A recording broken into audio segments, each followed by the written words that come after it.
अस्सलामुअलैकुम, welcome to health and happiness with doctor Warda Sikandar. एक नए एपिसोड के साथ, एक नए टॉपिक के साथ, एक नए मेहमान के साथ EFUM हेल्थ फोरम, जहां हम आपको मिलवाते हैं रोज़ाना डिफरेंट हेल्थ प्रोफेशनल से, घर बैठे आपको बताते हैं बीमारियों के सलूशंस। तो आज हम जिस टॉपिक पे बात करने जा रहे हैं, दिल के अमराज बहुत ज़्यादा बढ़ते जा रहे हैं।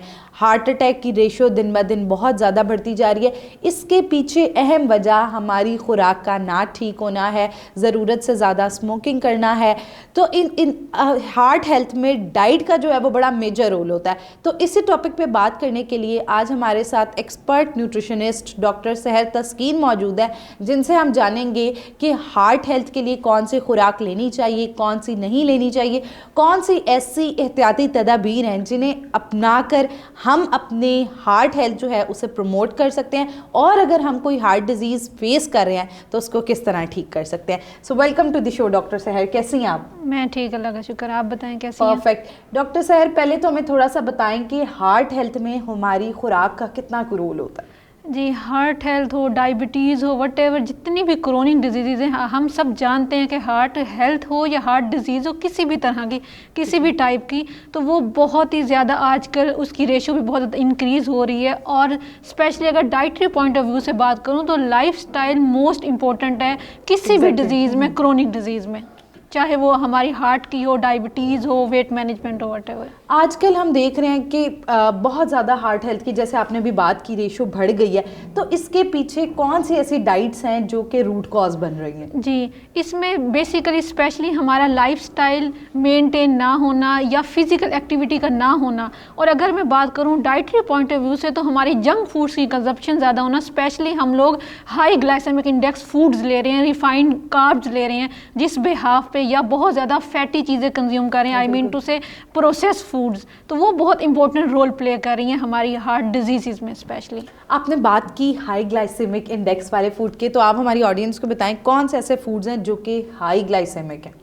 हाई ग्लाइसेमिक स्पेशली जैसे हम रिफाइंड कार्ब्स यूज़ कर रहे हैं, जैसे कि हम लोग हॉस्टलाइज जो स्टूडेंट्स हैं स्पेशली, या जो को वर्कर्स हैं जो बाहर काम कर रहे हैं, घरों से बाहर हैं, तो हॉस्टल्स में बने हुए या रेस्टोरेंट्स में बने हुए जो हमारी चपाती आ रही है वो मैदे के आटे की, ठीक है, स्पेशली वो ग्लाइसेमिक इंडेक्स से हाई है। फिर हम वाइट शुगर यूज़ कर रहे हैं, आई मीन टू से आर्टिफिशियल भी हम बोल सकते हैं, नेचुरल नहीं यूज़ कर रहे, तो उनका भी ग्लाइसेमिक इंडेक्स हाई होता है। कुछ ऐसे हमारे फ्रूट्स भी हैं जिनका ग्लाइसेमिक इंडेक्स हाई होता है, जिसके हमने बहुत ज़्यादा एहतियात से यूज़ करना होता है। और अनलकीली हम ये चीज़ें बहुत ज़्यादा इस्तेमाल कर रहे हैं, जैसे डॉक्टर साहिबा ने बताया, सफ़ेद मैदे के पिज़्ज़ा, पास्ता, ये आम हमारे यहाँ ट्रेंड जो है वो खुराक में बन चुका हुआ है। बिल्कुल। तो आप अब हमें बताएं कि कौन सी ऐसी डाइट्स हैं जो हमें लेनी चाहिए जो कि हमारी हार्ट हेल्थ को प्रमोट करती हैं, और कौन से ऐसे फूड्स हैं जो हमें अवॉइड करने चाहिए? जी, अगर हम MNT की बात करें, medical nutrition therapy, being a health care professional, हम मेडिकल न्यूट्रिशन थेरेपीज़ बता रहे होते हैं अपने क्लाइंट्स को,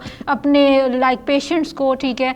तो वो सबसे पहले आप अपनी मेडिकल न्यूट्रिशन थेरेपी की जहां बात करते हैं, सुनते हैं, उसमें सबसे पहले आपका मील प्लान आ जाता है, उसको आपने फोकस्ड करना होता है। लेकिन मील प्लान में ऐसा क्या लेना है जिस वजह से आपकी हार्ट हेल्थ या किसी भी तरह की कोई हेल्थ डिस्टर्ब ना हो, तो इसमें सबसे पहले हमारा बैलेंस्ड मील आ जाता है। बैलेंस्ड मील से मुराद ये कि आप हर तरह की फूड कंज्यूम करें, आई मीन टू से जो कि मॉडरेट ग्लाइसेमिक इंडेक्स वाली हो, ठीक है, जिनका हमारी बॉडी पे बहुत ज़्यादा असर ना हो, ठीक है, और वो हमें न्यूट्रिशनल डेफिशिएंसी से भी बचा रही हो। उसके अलावा हमारे पास कुछ सीजनल फ्रूट्स आ जाते हैं, और आजकल जो बहुत ज़्यादा सीजन है ड्राई फ्रूट्स का, तो वो हमारी हार्ट हेल्थ के लिए ओमेगा 3, ओमेगा 6 फैटी एसिड्स हमें प्रोवाइड कर रहे हैं, वो बहुत इफेक्टिव हैं। उसके साथ साथ आजकल जैसे सीजन है फिश का, तो फिश भी बहुत इफेक्टिव है हार्ट हेल्थ को मेनटेन करने में। डॉक्टर साहिबा, फ़िश का जहाँ नाम आता है तो हमारी आवाम फ़िश बहुत ज़्यादा खा लेती है, और कौन सा सही तरीका है फ़िश को लेने का? मतलब आजकल डीप फ्राइड बड़े मसालों के साथ कि उल्टा लोग अपनी सेहत ख़राब कर लेते हैं मछली, तो आप हमें बताएं कि किस तरह की फ़िश जो है हमारी हेल्थ के लिए बेहतर होती है? बिल्कुल, इस पे अवेयरनेस की बहुत ज़्यादा ज़रूरत है। आपने बहुत अच्छा क्वेश्चन किया। जैसे कि हम लोग किसी को बता देते हैं कि फ़िश बहुत अच्छी है, आप कंज्यूम कर लें, तो उसको लगता है कि मैं दोस्तों के साथ बाहर जाके डीप फ्राई ले लूँगा, और वो तो हो ही नहीं सकता कि मेरे लिए बैड इफ़ेक्ट करे। तो मेरी जो बहुत इंपॉर्टेंट रिकमेंडेशंस है अपने क्लाइंट्स को या आम पब्लिक को, वो ये है कि आप सालन की फॉर्म में यूज़ करें, ठीक है, और आप बहुत ज़्यादा डीप फ्राई ना करें, ठीक है। इस वजह से क्योंकि हमारे जो ऑयल्स हैं या जो हमारा घी है, ठीक है, वो बहुत ज़्यादा हेल्थ को बहुत इफ़ेक्टिव वे से प्रमोट नहीं कर रहा। इस वजह से जितना हो सके आप उसको मेंटेन करने की कोशिश करें। ये डॉक्टर साहिबा ने बड़ी ज़बरदस्त बात की कि ऑयल्स का हम ख्याल नहीं रखते, बार बार रीफ्राई कर रहे हैं, और एक ही मछली है जिसको रीफ्राई बार बार करें तो वही आपके लिए फूड जो होता है वो पॉइजन बन जाता है अगर हम लोग उसको ठीक वे में जो है वो ना लें।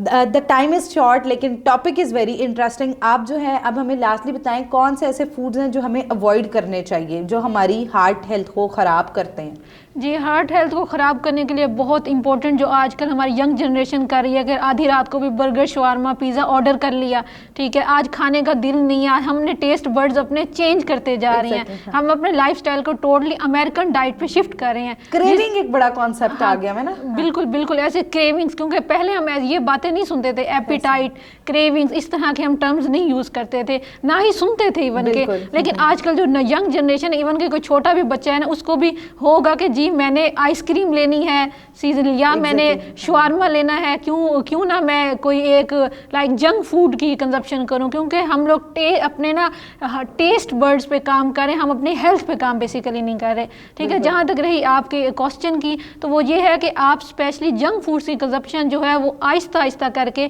अपनी लाइफ से एलिमिनेट कर दें, अगर आप चाहते हैं कि मैंने एक अच्छी ज़िंदगी गुजारनी है एक लॉन्ग टर्म तक।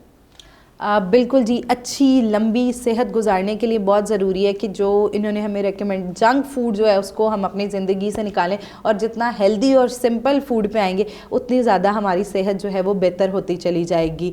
हमारे साथ डॉक्टर सहर तस्कीन मौजूद थी, इन्होंने हमें बताया हार्ट हेल्थ को प्रमोट करने के लिए ओमेगा 3 ओमेगा 6 का बड़ा मेजर रोल होता है।